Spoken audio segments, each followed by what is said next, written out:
নমস্কার বন্ধুরা, আমার এই ভিডিওতে আপনাদের আবারও স্বাগত। কৃষক বন্ধু নতুন প্রকল্পে আপনারা কিন্তু খরিফ মৌসুমের টাকা ইতিমধ্যে জুন মাসে পেয়ে গেছেন। তো সামনেই রয়েছে দুর্গাপুজো। তো দুর্গাপুজো উপলক্ষে আপনাদের মধ্যে অনেকেই অর্থাৎ অনেক কৃষকরাই কিন্তু অপেক্ষায় রয়েছেন যে কৃষক বন্ধু প্রকল্পে দ্বিতীয় কিস্তির টাকা আপনাদের ব্যাংকের অ্যাকাউন্টে ঢুকবে কিনা। এই নিয়ে কিন্তু আজকে 5ই অক্টোবর শনিবার 2024 আপনাদের জন্য কিন্তু উঠে এলো দারুণ এক সুখবর। কারণ বোনাস হিসাবে যদি আমাদের রাজ্য সরকারের তরফ থেকে কৃষকদের জন্য এই প্রকল্পটি থেকে টাকাটি দেওয়া হয় তাহলে কিন্তু কৃষকরা খুবই উপকৃত হবে, কারণ পুজোতে তারা আনন্দ করতে পারবে। এমনকি আমাদের দেশের স্বরাষ্ট্রমন্ত্রী অমিত শাহ পিএম কিষাণ সম্মান নিধি প্রকল্পের ভাতা বৃদ্ধি নিয়ে বিরাট এক আনন্দের খবর দিয়েছেন আমাদের রাজ্যে থেকে শুরু করে কেন্দ্রের সমস্ত কৃষকদের জন্য। এমনকি আজকে 5ই অক্টোবর আজ থেকেই কিন্তু পিএম কিষাণ সম্মান নিধি প্রকল্পের 18তম কিস্তির টাকা আপনাদের ব্যাংকের অ্যাকাউন্টে ঢুকে গেছে, তার কিন্তু প্রমাণ আপনাদের সামনে তুলে ধরছি। सम्माननीय प्रधानमंत्री जी श्रीमान नरेंद्र मोदी जी से करबद्ध निवेदन है, कृपया अपने कर कमलों से बटन दबाकर सभी जन कल्याण प्रकल्पों का शुभारंभ करें और जनता को विकास योजनाओं की सौगात भेंट करें।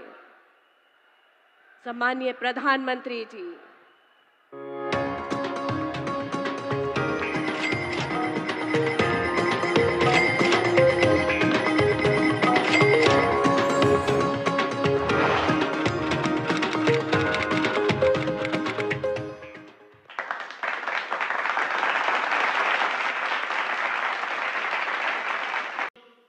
नवरात्रि के इस पवित्र समय में मुझे अभी पीएम किसान सम्मान निधि की 18वीं किस्त जारी करने का अवसर मिला है। देश के 9.5 करोड़ किसानों के खातों में आज 20,000 करोड़ रुपए ट्रांसफर किए गए हैं। তো শুনতেই পেলেন বন্ধুরা, আমাদের দেশের প্রধানমন্ত্রী শ্রী নরেন্দ্র মোদী প্রায় 9 কোটিরও বেশি কৃষকদের অ্যাকাউন্টে 20 কোটিরও বেশি টাকা আজকে কিন্তু ট্রান্সফার করিয়েছেন, তার প্রমাণও আপনাদের সামনে তুলে ধরলাম। তাছাড়া কৃষক বন্ধু প্রকল্পে আপনি যদি উপযুক্ত একজন কৃষক হয়ে থাকেন এবং কৃষক বন্ধু প্রকল্পের টাকা ইতিমধ্যে আপনাদের ব্যাংকের অ্যাকাউন্টে ক্রেডিট হচ্ছে, তাহলে বলবো আজকের এই আপডেটটি আপনাদের জানা প্রয়োজন। তাছাড়া ইতিমধ্যে জানা যাচ্ছে যে কৃষক বন্ধু প্রকল্পে আপনাদের কিছু জনের কিন্তু অফিসিয়ালি ভাবে কিছু প্রবলেম রয়েছে, যেটা কিন্তু তাড়াতাড়ি কিন্তু আপনাদের আপডেট করতে হবে। এমনকি কিছু ফর্ম ও ডকুমেন্টসও সাবমিট করতে হবে। এমনকি কৃষক বন্ধু প্রকল্পে ইতিমধ্যে যে কথাটি শোনা যাচ্ছে যে কৃষক বন্ধু প্রকল্পের ভাতা বৃদ্ধি ব্যাপারে, সে ব্যাপারে আমাদের রাজ্য সরকারের তরফ থেকে কোনো রকম ভাবে বিজ্ঞপ্তি জারি হয়েছে কিনা বা কবে থেকে জানানো হতে পারে, সব ব্যাপারের খুঁটিনাটি তথ্য কিন্তু আজকের এই ভিডিওতে আপনাদের জানাতে চলেছি। তাই ভিডিওটি অবশ্যই মনোযোগ সহকারে শেষ পর্যন্ত দেখে যাওয়ার চেষ্টা করুন, একদম স্কিপ করবেন না। আর যদি ভিডিওটি ভালো লাগে অবশ্যই কিন্তু একটা ছোট্ট লাইক দিয়ে চ্যানেলটিকে অবশ্যই সাবস্ক্রাইব করে রাখবেন, যদি আপনি আমার চ্যানেলটি এখনো পর্যন্ত সাবস্ক্রাইব না করে থাকেন।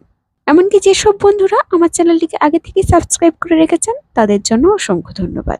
দ্বিতীয় কিস্তি টাকা দেওয়ার কিন্তু ফাইনাল তারিখ ঘোষণা হয়ে গেল, আবার কিন্তু অনেক কৃষকদের অ্যাকাউন্টে নতুন করে টাকা ঢুকছে। আপনারা সবাই জানেন যে আমাদের রাজ্য হচ্ছে কৃষিকাজের উপর নির্ভর।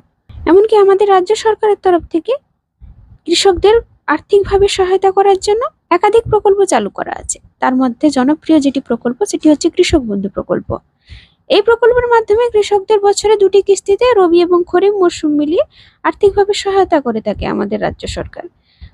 যে সমস্ত কৃষকদের জমির পরিমাণ 1 একর বা তার বেশি, তাদের কিন্তু বছরে 2টি কিস্তিতে 5,000 টাকা করে মোট 10,000 টাকা দিয়ে থাকেন আমাদের রাজ্য সরকার। এমনকি যে সকল কৃষকদের জমির পরিমাণ 1 একরের কম, এমনকি ন্যূনতম জমি রয়েছে, তাদের কিন্তু আমাদের রাজ্য সরকার 2,000 টাকা করে মোট 4,000 টাকা দিয়ে থাকেন।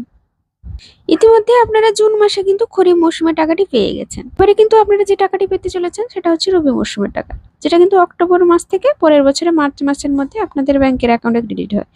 তো ইতিমধ্যে সামনেই রয়েছে পুজো, আর পুজোর মাসেই কিন্তু আপনারা কিন্তু আপনাদের কৃষক বন্ধু প্রকল্পের দ্বিতীয় কিস্তির টাকাটি পাবেন কিনা সে ব্যাপারে কিন্তু আজকের ভিডিওতে আপনাদের জানাবো। কেননা অক্টোবর মাস থেকে মার্চ মাসের মধ্যে কিন্তু আপনাদের কৃষক বন্ধু প্রকল্পের দ্বিতীয় কিস্তির টাকা দেওয়ার শেষ সময়সীমা কিন্তু পড়ে যাচ্ছে। তাই বন্ধুরা অক্টোবর মাসেই আপনারা কৃষক বন্ধু প্রকল্পের টাকাটি পাবেন কিনা সে ব্যাপারে কিন্তু আজকে আপনাদের ভিডিওতে জানাতে চলেছি। তাহলে বন্ধুরা আপনাদের জানিয়ে রাখি যে কোন কৃষকদের কিন্তু আবারও টাকা দিচ্ছে আমাদের সরকার। 2024 সালের প্রথম কিস্তির টাকা কিন্তু আপনারা 13ই জুন আপনাদের ব্যাংকের অ্যাকাউন্টে ইতিমধ্যে পেয়ে গেছেন। ইতিমধ্যে দেখা গেছে যে প্রায় কৃষকদের অ্যাকাউন্টে কিন্তু কৃষক বন্ধু প্রকল্পের প্রথম কিস্তির টাকাটি ক্রেডিট হয়ে গিয়েছে। তবে অনেক কৃষকরা ব্যাংক অ্যাকাউন্টের সঙ্গে EKYC না থাকার জন্য ওনারা কিন্তু টাকাটি পেয়েছিলেন না। এইবার কোনো রকমভাবে আনুষ্ঠানিক সভা না হয়ে টাকা দেওয়া হচ্ছে। এইবার কিন্তু 1,05,00,000 কৃষকদের 2,900 কোটি টাকা কিন্তু প্রদান করেছে আমাদের রাজ্য সরকার। আর যে সমস্ত কৃষকদের স্ট্যাটাসের ঘরে অ্যাকাউন্ট ভ্যালিড এমনকি ডিলিট ফার্মার অপশনটি দেখাচ্ছিল, তাদের কিন্তু কৃষক বন্ধু প্রকল্পের প্রথম কিস্তির টাকাটি দেওয়া হচ্ছে। আপনারা নিশ্চয়ই এবারে দেখতে পাবেন আপনাদের ট্রানজাকশন স্ট্যাটাসের ঘরে ট্রানজাকশন সাকসেস বলে লেখাটি অবশ্যই দেখাচ্ছে। তবে ইতিমধ্যে একটি খবর শোনা যাচ্ছে যে কৃষক বন্ধু প্রকল্পে যাদের কিন্তু EKYC গঠিত প্রবলেম ছিল বা কোনো রকম ভাবে সমস্যা ছিল, হতে পারে আপনাদের ব্যাংকের অ্যাকাউন্টে দ্বিতীয় কিস্তির টাকাটি নাও দেওয়া হতে পারে। কেননা এত দেরিতে যেহেতু সমস্যা সমাধানের পরে প্রথম কিস্তির টাকাটি দেওয়া হয়েছে, হতে পারে নাও দেওয়া হতে পারে। তবে সবটাই কিন্তু সরকারের উপর, সরকার চাইলে আপনাদের দ্বিতীয় কিস্তির টাকাটি দিতেও পারে। তাছাড়া সব থেকে একটা জরুরি কথা হচ্ছে যে আপনারা যখন আপনাদের স্ট্যাটাসটি চেক করছেন, মানে বেনিফিশিয়ারি স্ট্যাটাসটি যখন চেক করছেন, আপনাদের যদি KVID নম্বরের ঘরে এমনকি আধার কার্ডের নম্বরের ঘরে যদি কোনো রকমভাবে দেখতে পান যে ব্ল্যাঙ্ক দেখাচ্ছে, তাহলে বলবো অবশ্যই আপনারা আপনাদের আধার কার্ডের জেরক্স কপি এমনকি সমস্ত ডকুমেন্টস নিয়ে আপনারা অবশ্যই বিডিও অফিসের কৃষি দপ্তরে গিয়ে যোগাযোগ করুন। কেননা যদি আপনাদের এইরকম ভাবে ফাঁকা ঘর থেকে থাকে, তাহলে কিন্তু পরবর্তী কিস্তির টাকাটি পেতে আপনাদের কিন্তু খুবই অসুবিধাই হতে পারে। বন্ধুরা অবশ্যই কিন্তু আপনারা বিডিও অফিসে গিয়ে যোগাযোগ করুন। পুজো শুরু হওয়ার আগে থেকেই কিন্তু আপনাদের ব্যাংকের অ্যাকাউন্টে আজ থেকে PM কিষাণ সম্মান নিধি প্রকল্পের 18তম কিস্তির টাকা আপনাদের ব্যাংকের অ্যাকাউন্টে কিন্তু ঢুকতে শুরু করলো, যার ফলে কিন্তু আপনারা পুজোতে খুবই ভালোভাবে আনন্দ করতে পারবেন। এই নিয়ে কিন্তু অবশ্যই আপনাদের অপেক্ষার অবসান হলো। এখন একটি কথা শোনা যাচ্ছে, যেটা হচ্ছে যে ব্লক অফিস থেকে কৃষক বন্ধু প্রকল্পে দ্বিতীয় কিস্তির টাকা দেওয়ার ব্যাপারে একটা খবর শোনা গেল, যেটা হচ্ছে যে কৃষকদের উদ্দেশ্যে বলা হয়েছে এবারে দ্বিতীয় কিস্তির টাকার জন্য বহুদিন অপেক্ষা করতে হবে না। বিগত বছরগুলিতে যেরকম আপনাদের টাকা দেওয়া হয়েছিল, অর্থাৎ 2021 সালে যেরকম 8ই ডিসেম্বর দেওয়া হয়েছিল, 2022 সালে 21শে ডিসেম্বর, এমনকি 2023 সালে আপনারা 12ই ডিসেম্বর পেয়েছিলেন। তবে 2024 সালে আপনারা দ্বিতীয় কিস্তির টাকা কিন্তু আপনারা নভেম্বর মাসের শেষ সপ্তাহ থেকে শুরু করে ডিসেম্বর মাসের প্রথম সপ্তাহের মধ্যে কিন্তু রবি মরশুমের টাকাটি পেতে চলেছেন। কারণ আপনারা বিগত কয়েক বছর ধরে দেখে আসছেন যে ডিসেম্বর মাসেই আপনাদের ব্যাংকের অ্যাকাউন্টে কৃষক বন্ধু প্রকল্পের দ্বিতীয় কিস্তির টাকাটি ক্রেডিট হচ্ছে। তাই আশা করা যাচ্ছে যেহেতু লোকসভা নির্বাচনের জন্য আপনাদের খরিফ মরশুমের টাকাটি দিতে দেরি হয়েছিল, ওই জন্য কিন্তু আপনাদের রবি মরশুমের টাকা সম্ভাব্য নভেম্বর মাসের শেষ সপ্তাহ থেকে শুরু করে ডিসেম্বর মাসের প্রথম সপ্তাহের মধ্যে কিন্তু আপনাদের ধীরে ধীরে রবি মরশুমের টাকাটি ক্রেডিট হওয়ার সম্ভাবনা রয়েছে।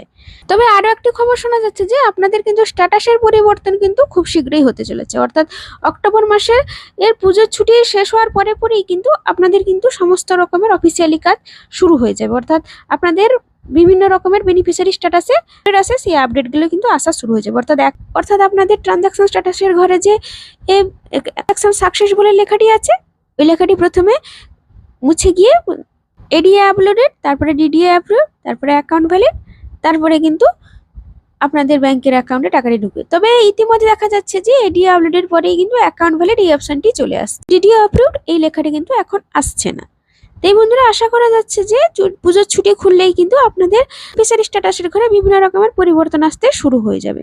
তবে সবটাই নবান্নের উপর নির্ভর করছে। নবান্ন থেকে যদি কোনো রকম ভাবে নির্দেশ দেওয়া হয়, সেই কাজ কিন্তু বিডিও অফিসের কর্মকর্তারা করে থাকেন। তবে কৃষক বন্ধু প্রকল্পের ভাতা বৃদ্ধি নিয়ে আরেকটা নতুন কথা শোনা যাচ্ছে, যেটা হচ্ছে যে দ্রব্যমূল্য বৃদ্ধির কারণে কৃষকদের চাষবাস করতে অনেক রকমের সমস্যায় পড়তে হচ্ছে, সেটা আপনারা জানেন। কেননা জিনিসপত্রের দাম বাড়ছে, তার সাথে সাথে কীটনাশক, বীজ, সার প্রভৃতির দাম বাড়ছে। এর জন্য কিন্তু কৃষকদের নাজেহাল অবস্থা। এই কথা মাথায় রেখেই আগামী বিধানসভা ভোটের আগে কৃষক বন্ধু প্রকল্পে ভাতা 1000 টাকা যে বৃদ্ধি করা হোক, এই নিয়ে কিন্তু কৃষকরা দাবি রেখেছে। যে সমস্ত কৃষকরা বছরে 2টি কিস্তিতে 10,000 টাকা পেতেন, তাদের যদি 1000 টাকা ভাতা বৃদ্ধি হয়, তাহলে কিন্তু বছরে ওনারা 11,000 টাকা পেতে চলেছেন। এমনকি যারা 4,000 টাকা করে পেতেন, তাদের যদি 1000 টাকা বৃদ্ধি হয়, তারা বছরে 5,000 টাকা পেতে চলেছেন। তবে এই ব্যাপারে সরকারের তরফ থেকে এখনো পর্যন্ত কোনো রকম ভাবে কোনো বিজ্ঞপ্তি জানানো হয়নি। তবে শোনা যাচ্ছে যে কৃষকদের কথা মাথায় রেখে আমাদের রাজ্য সরকার কিন্তু এই কাজটিও করতে চলেছেন খুব শীঘ্রই। তবে এর সাথে সাথে কৃষকদের জন্য আরো নতুন নতুন কর্মসূচি বা প্রকল্প চালু করতে চাইছে আমাদের রাজ্য সরকার। তাই ভাতা বৃদ্ধির ব্যাপারে এখনো পর্যন্ত কোনো বিজ্ঞপ্তি জারি না হলেও আশা করা যাচ্ছে খুব শীঘ্রই কিন্তু কোনো না কোনো একটা আপডেট অবশ্যই চলে আসবে। তো বন্ধুরা, এই ছিল কৃষক বন্ধু প্রকল্পে এমনকি PM কিষাণ সম্মান নিধি প্রকল্পের নতুন আপডেট। আজ থেকে কিন্তু আপনাদের PM কিষাণ সম্মান নিধি প্রকল্পের টাকা ক্রেডিট হয়ে গেল। এবারে কিন্তু কৃষক বন্ধু প্রকল্পের টাকা আপনাদের ব্যাংকের অ্যাকাউন্টে কবে ক্রেডিট হবে সেই অপেক্ষা। তো বন্ধুরা, নিত্য নতুন তথ্য জাতীয় ভিডিও জানতে হলে অবশ্যই আমার চ্যানেলটিকে সাবস্ক্রাইব করে রাখতে হবে। যদি ভিডিওটি ভালো লাগে অবশ্যই পাশে থাকবেন একটা ছোট্ট লাইক দিয়ে। আজকের ভিডিওটি এই পর্যন্ত, ধন্যবাদ।